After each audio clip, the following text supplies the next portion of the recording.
এই ইয়েটা কর্পূরদানিটা কিনে এনেছি, ছোট একটা কর্পূরদানি।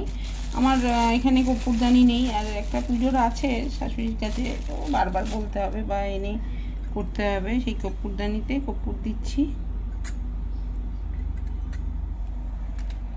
বৃহস্পতিবার বা মঙ্গলবার কর্পূর দিয়ে আমি একটু আরতি করি, ভালোই লাগে, আর ওটা ভালো সেটা।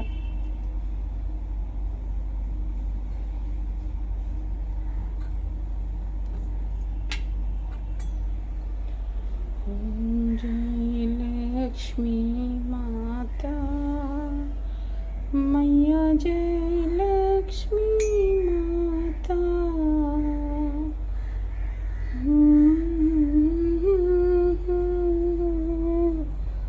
এই কাঠের হাতলের জন্য ধরতে খুব সুবিধা হয়।